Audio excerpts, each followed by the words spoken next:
Major malfunction leads to major meltdown in Flint and in Detroit public schools. We'll talk about it this morning. And our annual tour of the must-sees on the Cobo floor. Today is Sunday, January 17th, 2016, and this is Flashpoint. Hi, welcome to Flashpoint. Busy week in Detroit last week with preview days, and now an even busier week ahead at Cobo with the Detroit Auto Show now open to the public. But those dramatic unveilings at Cobo had plenty of competition in the headlines this past week. For starters, the focus continues to intensify on the problems in Flint, now hitting a rolling boil, which means it's finally where many Flint residents have been for months. As we try to discern where the breakdown occurred between the EPA and the Michigan DEQ, we now have a pretty contrite, apologetic Governor Snyder, who referred to it last week as a disaster. Even his strongest supporters know that despite recharging the Michigan economy and ferrying Detroit through bankruptcy, this threatens to be a defining moment of his governorship. He'd prefer for that defining moment to be a turnaround of Detroit public schools. He put forward his DPS fix this week. That comes after a string of sick-outs that left a lot of Detroit students and parents stranded. But many of the teachers say it took the sick-out for people to finally see the horrendous conditions in the schools that include dead rodents and even mushrooms growing on a wall. We're going to talk about that crisis today. And a little later on, your guide to this year's auto show with the one and only John McElroy. It's all this morning on Flashpoint.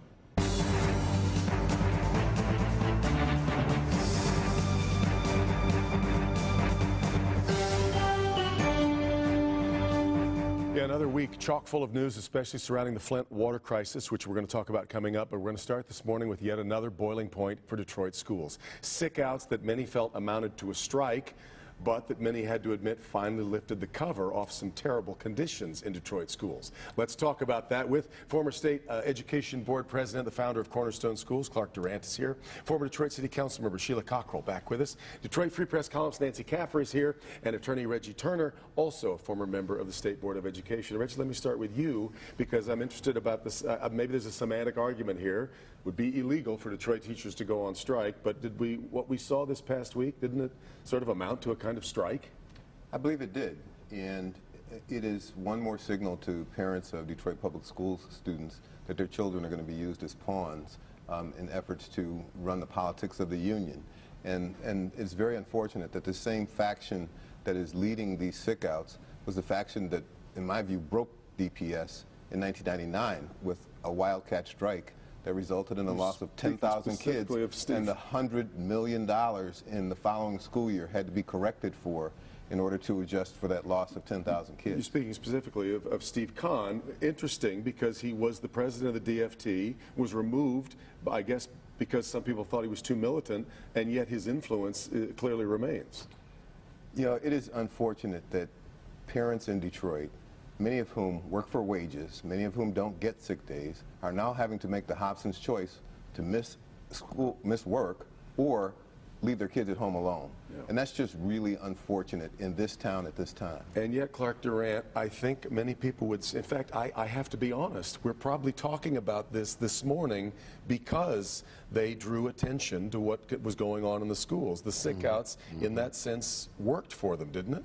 Well, the question is it working? Because if you, as Reggie says, if the kids are pawns, I mean, we've already had phone calls from parents at Cornerstone because they want stability and they want the excellence and they want to be able to learn. And the sad part about that is there are a lot of fabulous teachers and principals within the DPS system who are in a highly politicized system that makes good learning hard to accomplish. And so I think these sick-outs work while they bring attention. In the long run, I think they're going to hurt the long-term sustainability of the system. Nancy, your thoughts? Because it did take the sick-outs to get the mayor to tour some of these schools and got in there, and I think it was an eye-opening moment for a lot of people. I can't imagine how frustrating it would be to be a teacher in this public school system and to have everybody kind of generally understand the conditions you're dealing with. Not enough books, overcrowded classrooms, deplorable conditions like mushrooms growing out of a wall, or one of the things the mayor found on his tour, a dead mouse in a trap. Classrooms where children expect to wear their coats until noon. It must be so frustrating to deal with this year after year after year, and know that everyone understands that you have deplorable conditions to teach in, but not do anything about it. And so I can only imagine the frustration that leads to this point. I can also imagine the frustration of not feeling like your union may be representing you, but because there's so much political infighting going on. If there's a more accurate and heartbreaking snapshot of how dysfunctional DPS is, I can't think of one. We've got teacher sick-outs, parents and children left scrambling, teachers frustrated and stuck in these horrible conditions where they're trying to do their jobs and are handicapped. I see frustration and desperation here. Sheila, I found myself wondering what impact this had beyond Detroit, because I imagine that the perception has long been that they've got all they need. What they don't have are involved parents or kids who are achievement-oriented, all these different things that add up to problems in an urban school district. Was this a bit of an eye-opener? Maybe a parent in Bloomfield is going, well, I'm not sure my kid could learn in that situation either. Well, I don't think children can really achieve real success in this kind of an environment that DPS has devolved into. And what to me, part of what it becomes, really an indictment of all adults is that the quality, that the educational experience is subject to basically political maneuvering about power, control, and money, once again. I mean, clearly, in my opinion, emergency management doesn't work in school environments. If there's anything that this experience with DPS, in my opinion, shows, this environment, EMs don't work. EMs are focused primarily on dealing with financial stuff. When you are, even more than in the municipal sector, when you are dealing with the responsibility to educate children, the public responsibility, public health, safety, and welfare. If you're an EM, that has to be just as important. Does an EM know every day what the building condition is? A superintendent of schools does. That's just as important as knowing the bottom line. It is clearly, so I mean, in this case, it is illegal to strike. Public employees striking in Michigan is illegal. That is a true statement. If people want to commit acts of civil disobedience, they're willing to pay the price to make the point that these are deplorable conditions in which education cannot happen, and many of other people in the region are looking at this in horror while their children are getting quality education. That's wrong. One of the things that is not being talked about in this crisis is, if you look at what rich people can do, rich people can send their schools that can hire people who know their subject matter but aren't certified, but they're good teachers. Rich people can send their schools that can develop curriculum that's relevant to the success of their child. Rich people can send their kids to schools where they can get all the technology and other investment in order to get success and form relationships with companies and other individuals to make better things happen for those kids.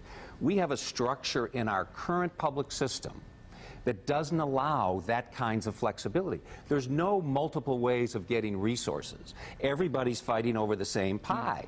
If you take the way we do other public enterprises, whether it's feeding, clothing, sheltering, transporting, all of those enterprises are done by public corporations without all of these kinds of things. If you find a mouse or a rat in your store, you better be careful if you're Kroger's, because you're going to lose customers.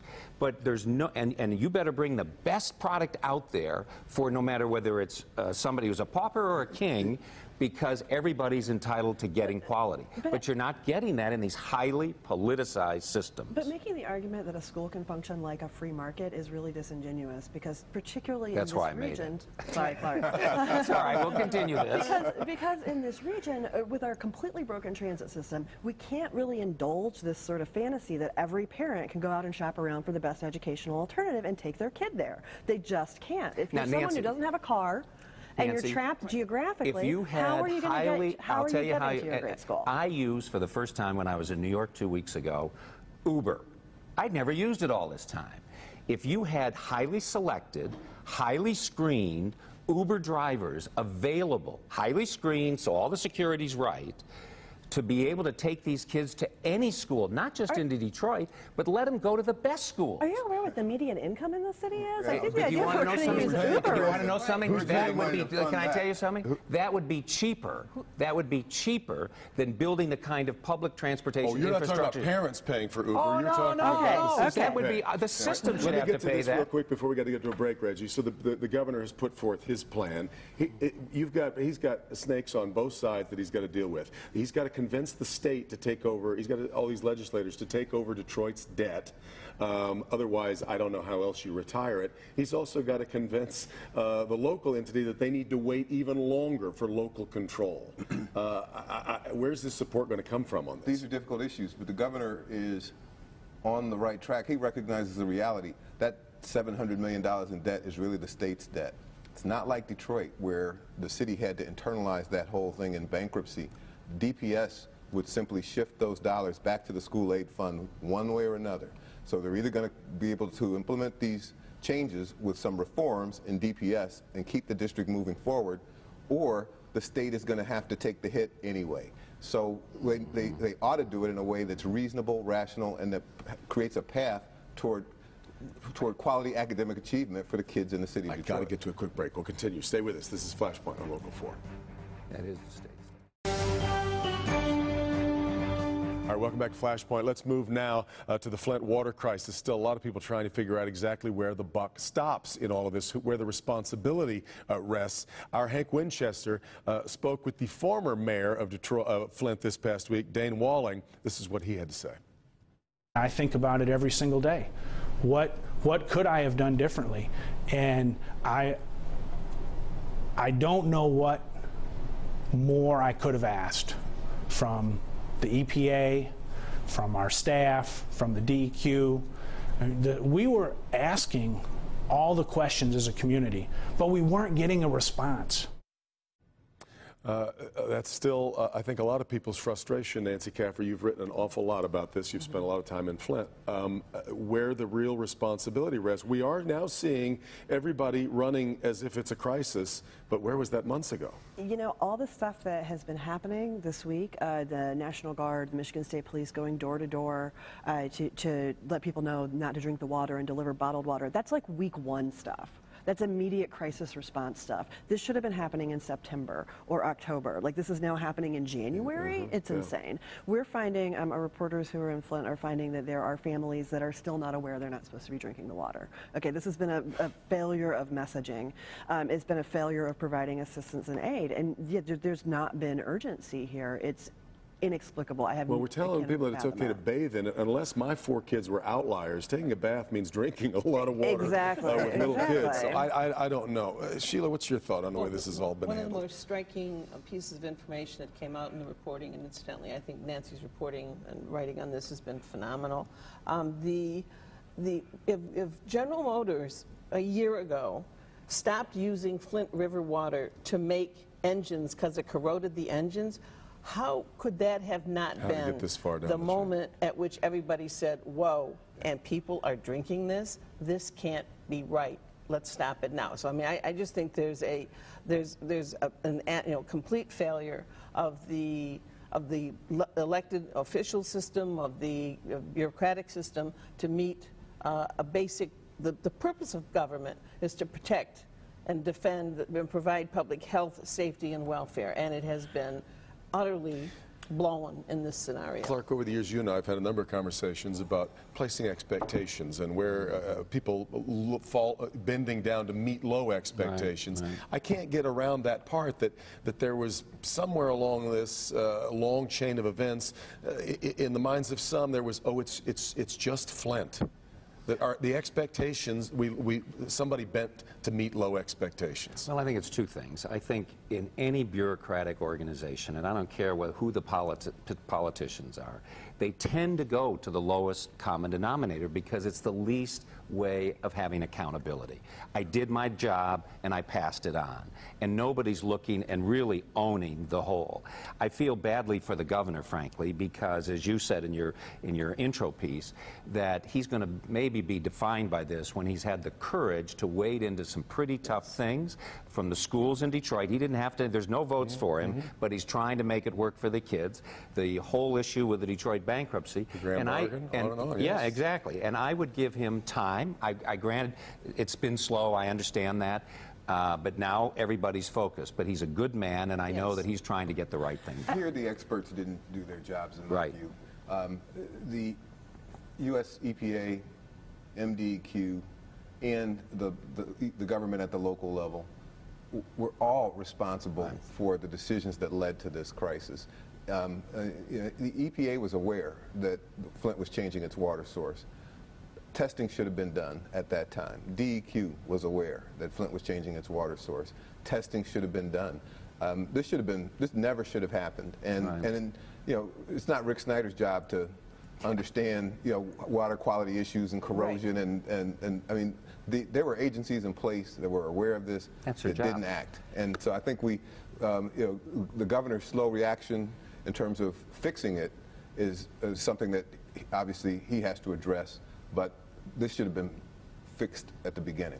So I think Clark accurately describes the problem, which is that there were people in all of these agencies who, and I've read a lot of the emails that were sent among these agencies, the assumption almost seems to have been, well, there can't really be a problem, so let's figure out how we can explain this in such a way that there's not a problem. That, you know, you see in the Department of Community Health an analysis showing that there was a higher than expected spike in elevated blood lead levels in Flint kids after the water switch. And then they say, well, we didn't have enough data points for this, so we're going to go with an analysis that shows the opposite. In DEQ, there was testing done. There was testing done that ended up in January of last year that showed water at with lead of 6 parts per billion. Then 6 months later, 11 parts per billion. That increase should have triggered some alarm bells. And there are things like that. And how about spikes in now Legionnaire's disease that we've seen as well? Reggie, I've only got about 15 seconds left, but what does the liability issue look like now that we're seeing the first lawsuits, class action suits? Well, we have governmental immunity. You have to show egregious constitutional vielations in order to hold government accountable. I don't know that you're going to have that here. But certainly the federal government should have acted, in my view. Gang, thank you all so much for the conversation. We'll leave it there. But when we come back, John McElroy and I will get you set. We'll take you over to Cobo for this year's North American International Auto Show on Flashpoint right after this. Welcome back. We've made our way over to Cobo. Now that the North American International Auto Show is open to the public, time for us on Flashpoint to get our annual tour of Cobo with John McElroy of Autoline Detroit. John, I think one of the real stars of the show this year is the show itself, these unbelievable displays. They're spectacular, Devin. I've never seen anything quite like this at any auto show at any time ever in my career. Wow. This is the best. You're looking at this enormous video screen. This is just in the Ford area. But John, we've got hundreds of millions of dollars being spent on the displays in each one of the sections to here. It really is a multimedia extravaganza. Really gorgeous. Let's go start our tour with the cars. Let's do it.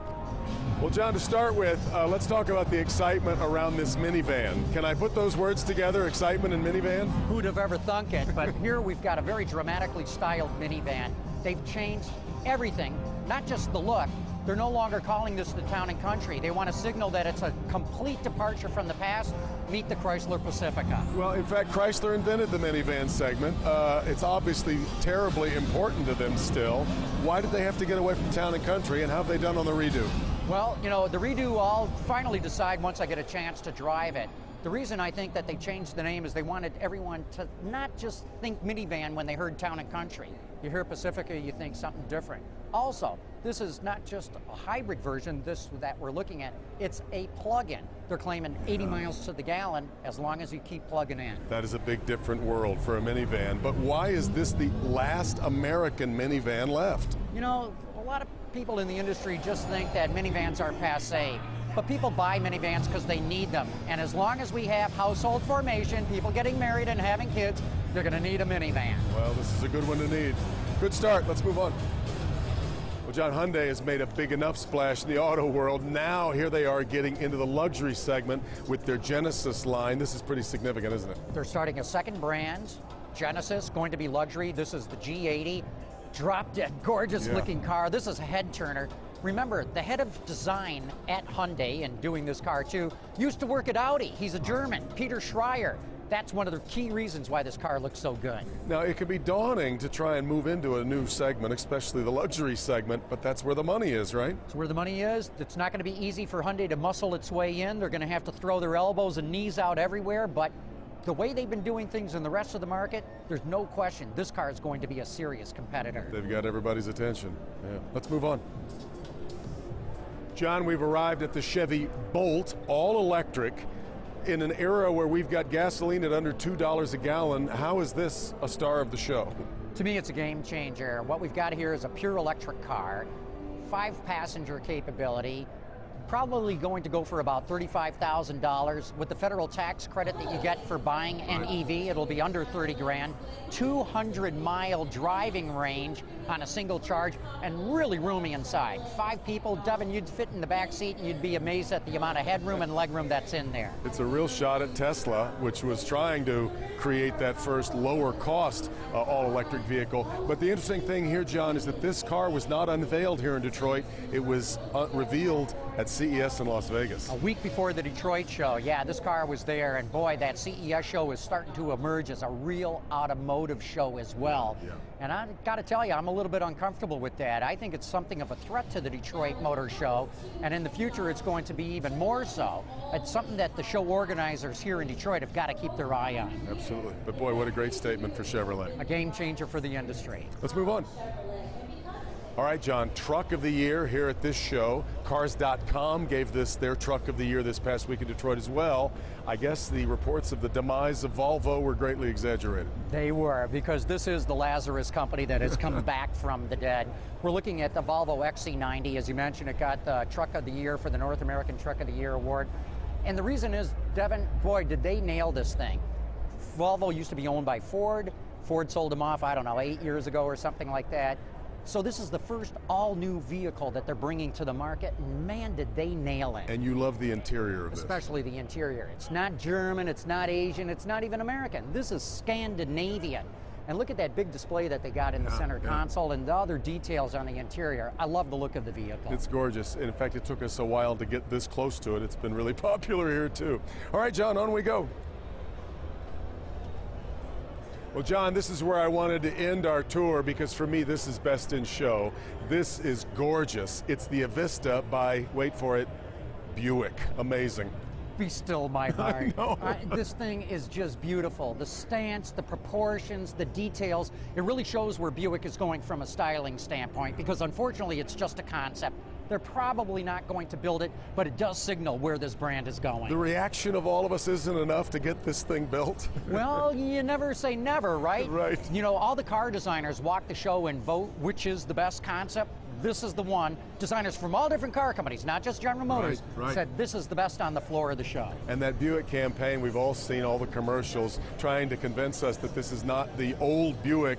This is really showing us that it worked, right? This is the car that cashes the check. Yeah, really something. John, thanks as always for the tour. Great to see it with you. Thanks, Devin. And great to see it with you as well. A quick reminder, coming up tonight here on Local 4 at 8 o'clock, NBC Dateline, examining the case of Detroit area cancer doctor, Dr. Fareed Fada. And then at 9 o'clock, you'll see the Democratic debate live right here on Local 4. Thanks for being with us. Meet the Press coming up next, right after Mitch Alvin's Heart of Detroit. And we'll see you next week right back here for Flashpoint.